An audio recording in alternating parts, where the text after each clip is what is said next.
verso 20, né, de Apocalipse 2:20, e aí ela vai falar sobre a carta, né, vai falar sobre a questão da prostituição.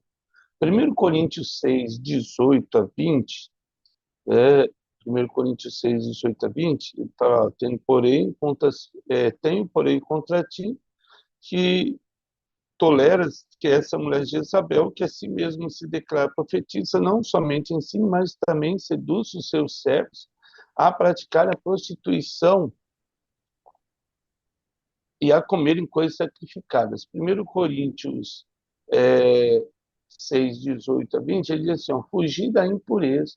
Qualquer outro pecado que uma pessoa cometer é fora do corpo, mas aquele que pratica a imoralidade peca contra o próprio corpo.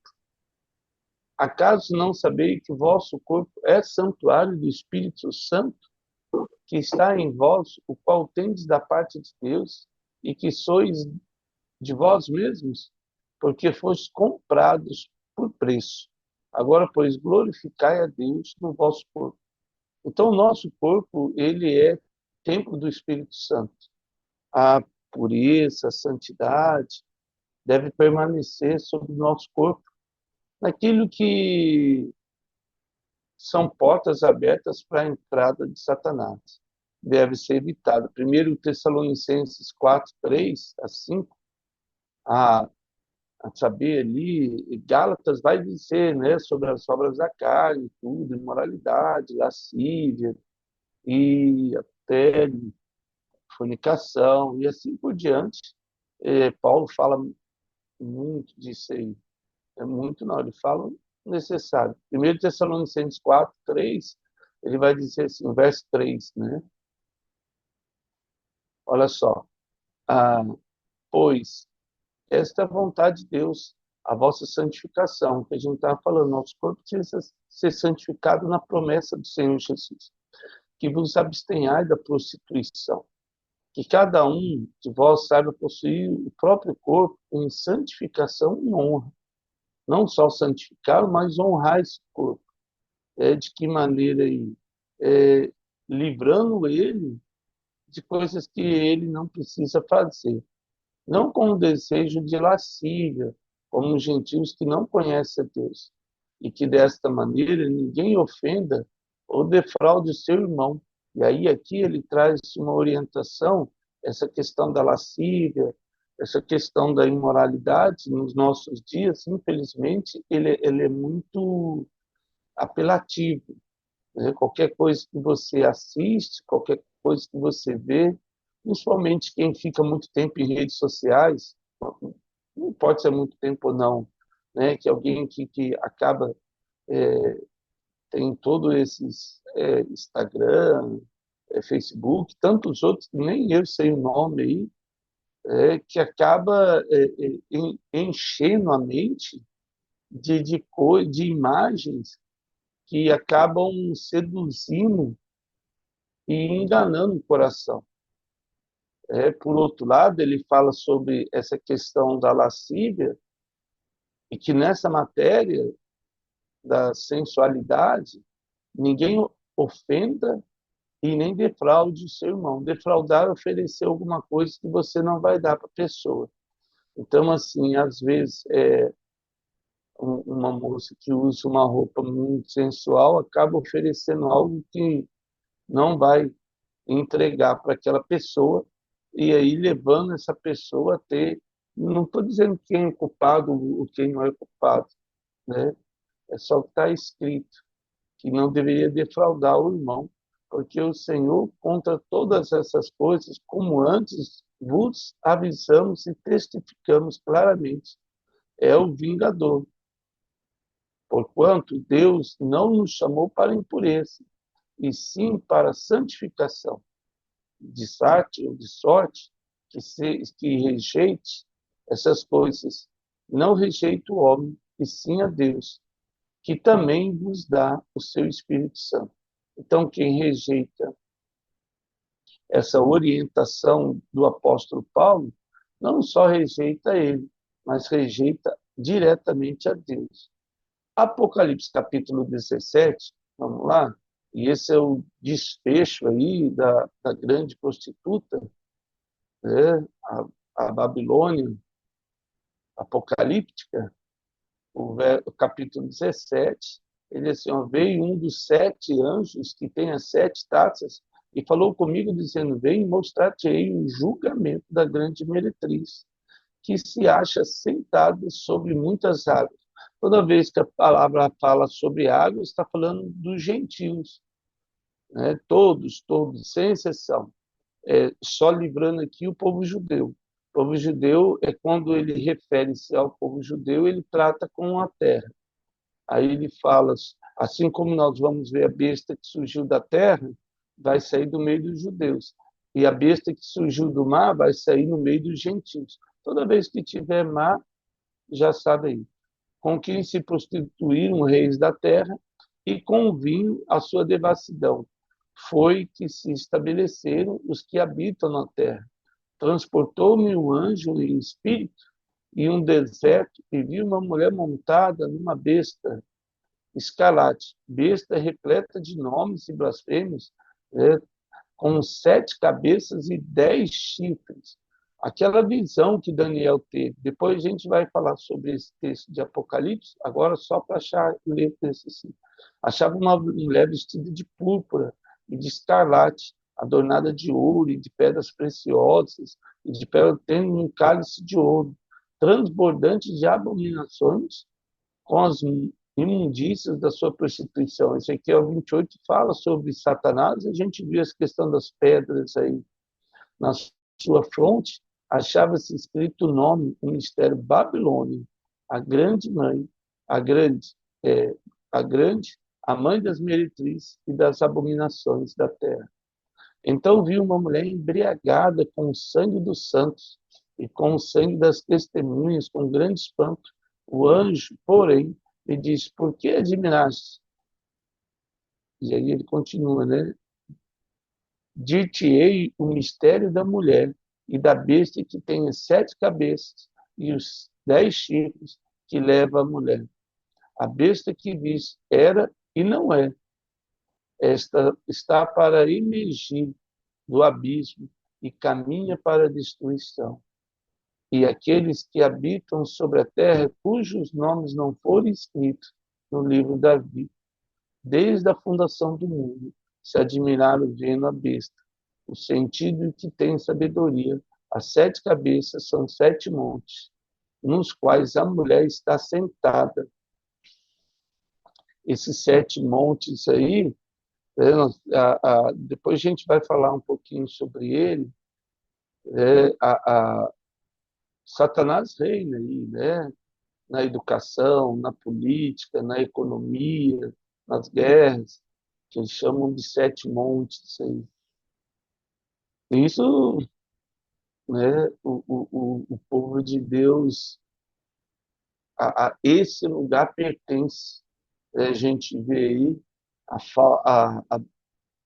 a grande meretriz, a Babilônia, ou seja, o mundo, uma referência a Satanás e os demônios dele aí, que governam essas áreas na Terra aí.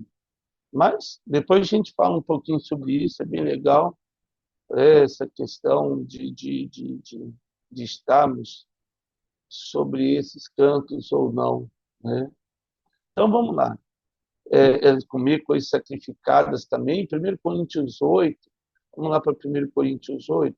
1 Coríntios, o apóstolo Paulo, tanto o capítulo 8 como o capítulo 10, vai falar dessas coisas sacrificadas. No que se refere às coisas sacrificadas aos ídolos, recomendamos que todos somos senhores do saber. O saber ensoberbece, mas o amor edifica. Se alguém julga saber alguma coisa, com efeito não aprendeu ainda como convém saber. Isso é bem legal. Mas se alguém ama a Deus, esse é o conhecimento por ele, no tocante à comida sacrificada a ídolos. Sabemos que o ídolo de si mesmo nada é, né? Não faz diferença. E no mundo que não há senão só um Deus. Porque ainda que há também alguns que se chamem deuses, quer no céu, ou sobre a terra. Está falando dos anjos caídos, né? E aqueles que, tipo os imperadores, ou tem alguns políticos na atualidade aí o fascismo foi assim, um culto à autoridade. A saber, na época de Getúlio Vargas, ele também ele gostava disso, do fascismo, né? Tanto é que a Constituição, chamada de Polaca, foi escrita sobre os moldes fascistas, né? E tem muita, infelizmente, na atualidade, aí, muitos que gostariam de ser idolatrados, né? Até mistificados aí. Todavia, para nós, há um só Deus, o Pai, de quem são todas as coisas e para quem existimos, e um só Senhor Jesus Cristo, pelo qual são todas as coisas, e a nós também por ele. Entretanto, não há esse conhecimento em todos, porque alguns, por efeito da familiaridade, até agora com o ídolo, ou seja, mesmo depois da pessoa ter se convertido, ainda ela traz essa ligação com os ídolos, ainda come essas coisas como a ele sacrificasse. Então, assim, e a consciência deles, por ser fraca, vem contaminar-se. Acaba sendo um judaísmo, né? Assim como João fala sobre os judaizantes, Paulo fala sobre o gentio que se converte. Ele já tinha como é que nós vamos dizer assim, essas festas, né? Tipo Cosme e Damião, é, ou mesmo oferendas que as pessoas fazem a determinadas entidades, que na verdade nós sabemos que é para demônios, tudo isso aí. E aí a pessoa patrocina ou comia, ou com medo, né, de uma retaliação de Satanás, acaba continuando. E aí Paulo dá uma exortação aí e fala, gente, vamos parar com isso. O demônio não tem maior poder do que Jesus. E nem os ídolos têm alguma coisa, esquece isso, né? Essas estatuetas aí, essa, essa busca, né, pela aprovação do lugar errado. A motivação ela é certa, mas o objeto final é errado. Então, o apóstolo João, quando ele escreve aqui em Tiatira, é bem provável que essa Jezabel ali fazia algumas oferendas, bem provável não, ela fazia algumas oferendas, senão João não tinha chamado a atenção da igreja em Tiatira, né? A igreja aí a dor da aflição. Mas vamos lá, né? O verso 21 agora, ele fala, deite tempo, olha só, isso que é mais legal em Deus. O verso 21 de Apocalipse 2, 21, ele vai falar exatamente isso, né? Verso 21, ele diz assim, olha só, deite tempo, Deus deu um tempo aí para eles pensarem, para que se arrependesse. Ela, todavia, não quer arrepender-se da sua prostituição. Olha só, isso é bem legal, porque quando a gente chega até 1 Coríntios, pega a sua Bíblia lá em 1 Coríntios, vamos lá, essa questão de deu tempo e falou, né? O apóstolo Paulo teve um problema parecido em Coríntios, né? Ah, Mateus vai falar isso também, né? Ó, quando a gente chega no capítulo 5, 1 Coríntios capítulo 5, o verso 1, tinha um problema lá. Ó. Geralmente, o verso 1 ainda, isso, ó. Geralmente se ouve que há entre vós imoralidade, imoralidade e tal. Então, Paulo não estava em Corinto, mas a igreja tinha um problema de imoralidade severo e chegou ao ponto, né, como nem mesmo entre os gentios. Então, eram os judeus convertidos ali, né? E olha só o nível que chegou dentro da igreja.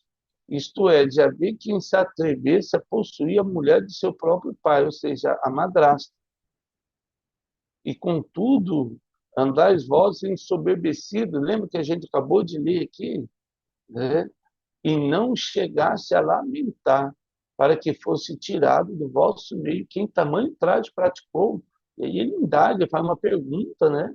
Vocês não fizeram nada com tal traje?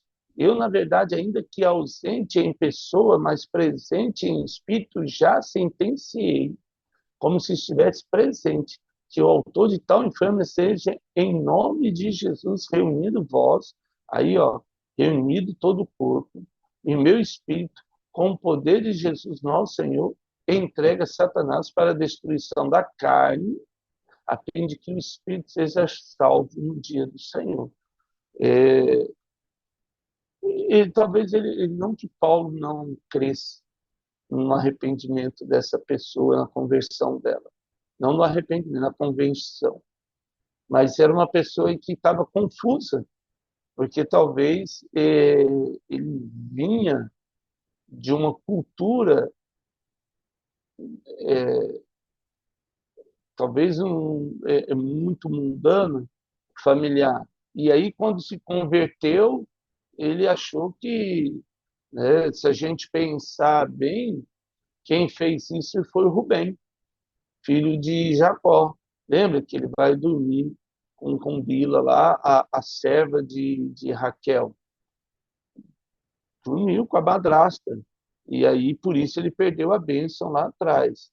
Então, assim, não é algo, nossa, mas para o evangelho, agora a igreja que acaba de nascer, né, na época do apóstolo Paulo, isso foi uma afronta gigantesca a tudo aquilo que eles estavam, que Jesus ensinou, que Jesus pregou.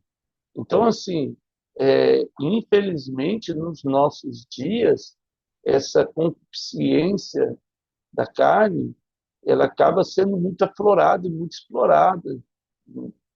Então, a gente vê isso aí, o diabo ele vem regando a sensualidade desde muito cedo, e essa questão da sexualidade distorcida acaba regando isso na mente, e isso, lógico, vai aflorar no tempo oportuno, a saber, quando mais velho, e aí a mente já está tão corrompida que aí a gente vê esses casos aí, essa promiscuidade de forma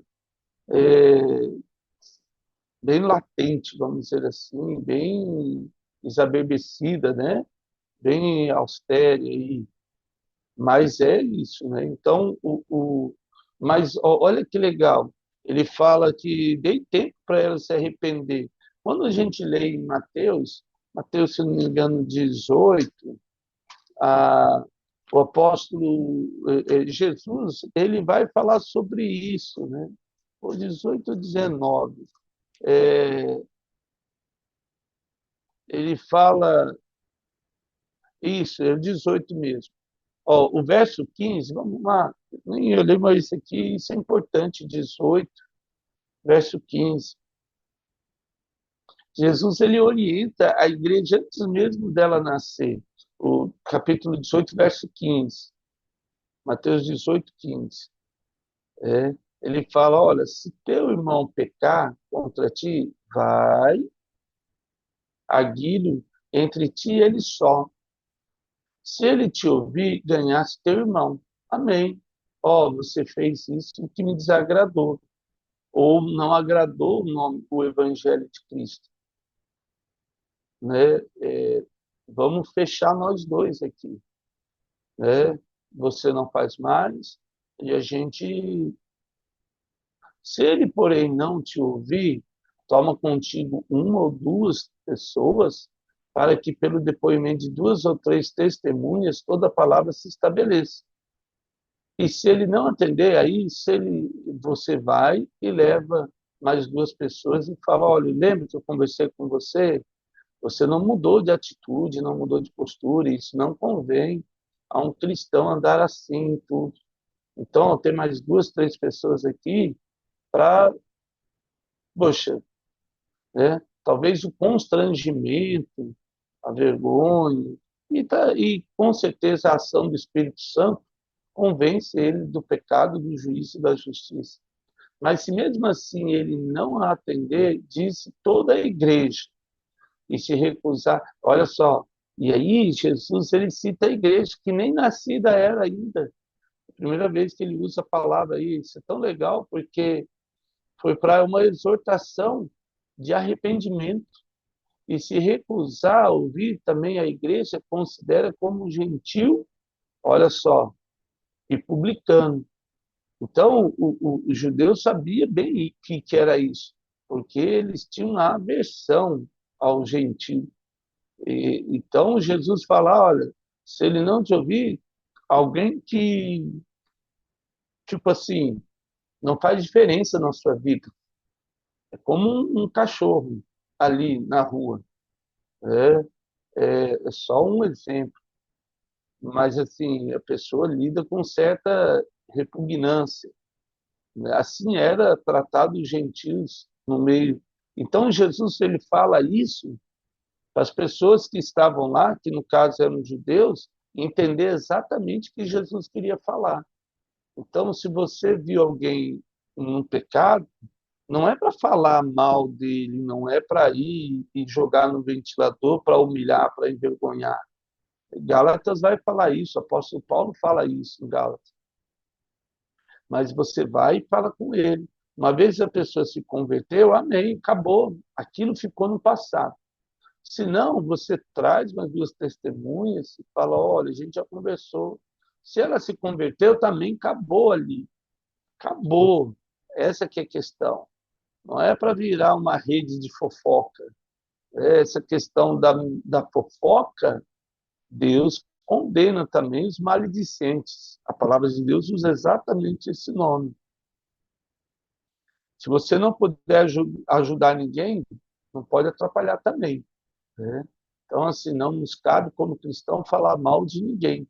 Nem o arcanjo Miguel, em Judas. E a gente leu isso. Quando contendia contra Satanás pelo corpo de Moisés, ousou, diz a palavra de Deus, olha, ousou usar palavras infamatórias como o diabo. Não que tenha alguma palavra infame contra Satanás, porque de toda certamente ele merece. Mas não cabe, o arcanjo Miguel não ousou usar uma palavra. E também não nos cabe. A questão de Satanás é dele com Jesus. Porque nós não temos capacidade nenhuma de vencer o diabo sem o Espírito Santo.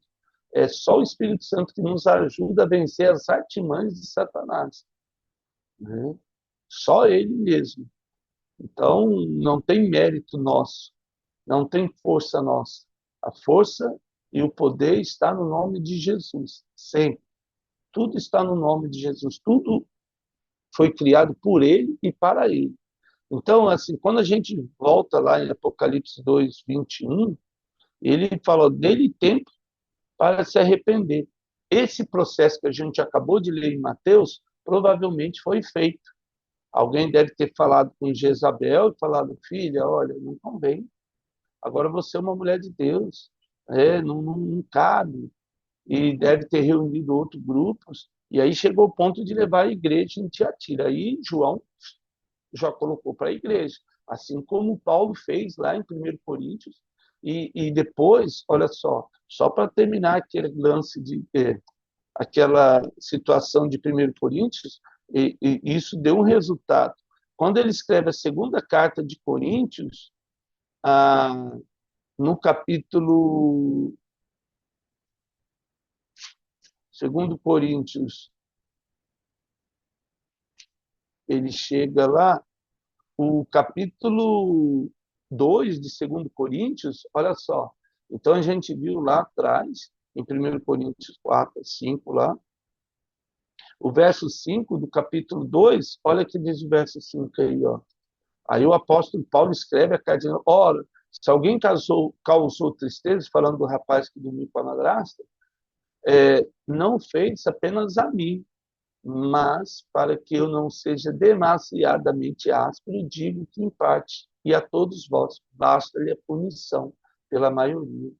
De modo que deveis, pelo contrário, perdoar-lhes e confortá-lo, para que não seja o mesmo consumido por excessiva tristeza. Pelo que rogo que confirmeis para com ele o vosso amor. E foi isso também que vos escrevi, para ter prova de que em tudo sois obedientes. Então, agora ele vai falar sobre o perdão daquele rapaz. Tudo isso ele fala, olha, para que a pessoa não seja... Ele ficou tão triste por ter, talvez, sido excluído da igreja, talvez não, foi excluído da igreja, e ele se viu fora do corpo, e ele se arrependeu. O propósito maior é esse, pelo amor de Deus, não é afastar ninguém de Jesus, mas era exortar e não compactuar com aquele erro, aquele pecado, assim como provavelmente, certamente, não provavelmente, certamente Jesus tentou com Jezabel, ali de Apocalipse, deu tempo para ela se arrepender e, infelizmente, ela não quis. Então, vamos para Romanos 2,4. Como é que funciona aí o arrependimento? Ou seja, mudar de direção, mudar de rota aí. Tem que, às vezes, reprogramar o trajeto, né? Romanos 2,4. Ou desprezais a riqueza da sua bondade, tolerância e longanimidade, ignorando que a bondade de Deus é que te conduz ao arrependimento? Então, assim, não podemos ignorar nem desprezar o, a longanimidade da tolerância de Deus, da bondade de Deus sobre nossas vidas. Né? E aí, uma vez feito isso, né, e infelizmente ela não se arrependeu da prostituição, e aí, ó o verso 22 de Apocalipse 2:22. Quando ela chega ali, a Jezabel de Tiatira, o capítulo 2, verso 22, e, e, e era um negócio escandaloso ali, não era um negócio... É, é, né? Olha só, eis que, o verso 22, eis que apróstolo, eis que apróstolo de cama, bem como em grande tribulação os que com ela adulteram, caso não se arrependam das obras que ela incita. Então, aqui, o João, ele chega e ele trata, e o próprio Senhor Jesus fala, olha, eu vou prostrar ela na cama, né, de enfermidade, se não mudar de postura, se não contaminar ali, né? Em, isso é tão assim, 1 Coríntios 11:30, vamos lá?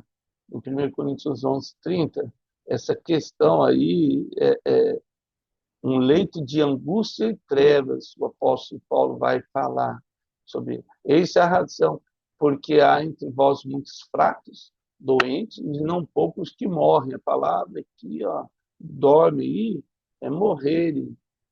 Porque se nós julgássemos a nós mesmos, não seríamos julgados. Esse texto é o da Santa Ceia, comer ela de forma indigna. Então, a pessoa vai enfraquecendo, a pessoa vai ficando doente. Quem sabe entenda, esse é o Salmo 51, né? Enquanto me calei, meus ossos se secaram, né? O apóstolo Davi vai falar isso sobre o pecado dele com Batseba, porque não via saída. Então confessei o meu pecado e pedi perdão a Deus. Só Jesus pode mudar. Esse é o arrependimento. Nossa, isso é tão legal. Ó, vamos lá para Salmo, só para a gente terminar com o Salmo 51. Vamos pegar ali em Salmos 31. E é legal porque ele vai tratar exatamente isso, né? Ah,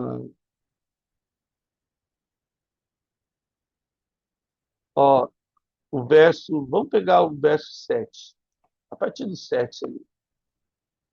E ele fala lá, ó, purifica-me com sopo e ficarei limpo.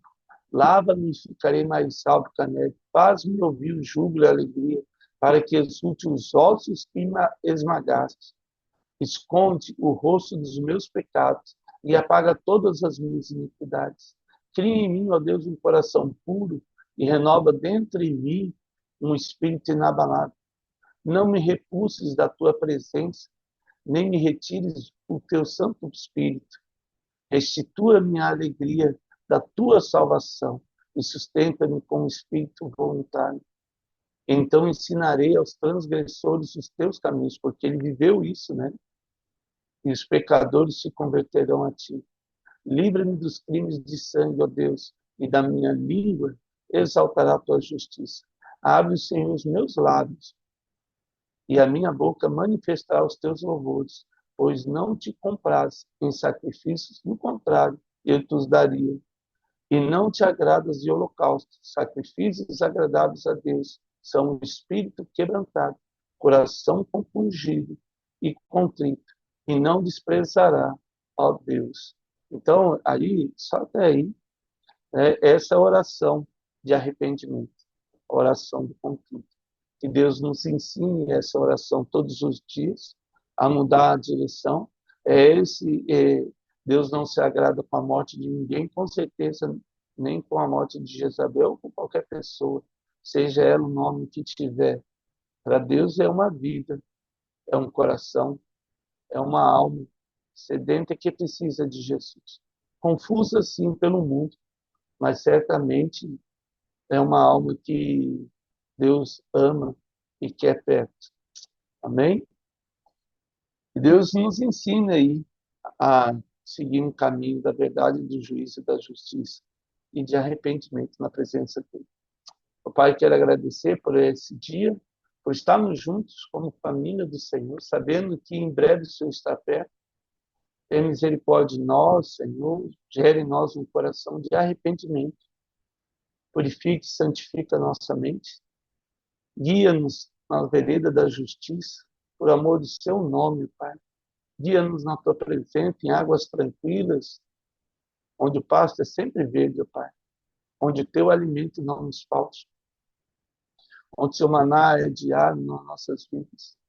Guia-nos, Senhor, na tua presença. Assenta-nos à tua mesa, para poder nos alimentar da verdade. E gere em nós esse coração de arrependimento todos os dias. E que possamos, através daquilo que o Senhor já curou em nossas vidas, anunciar o teu evangelho a outras pessoas que talvez tenham as mesmas lutas e possam ser salvas, curadas e libertas no nome de Jesus. Amém. Amados, obrigado pela honra de estarmos juntos novamente aí. Que Deus nos abençoe nesse dia, em nome de Jesus.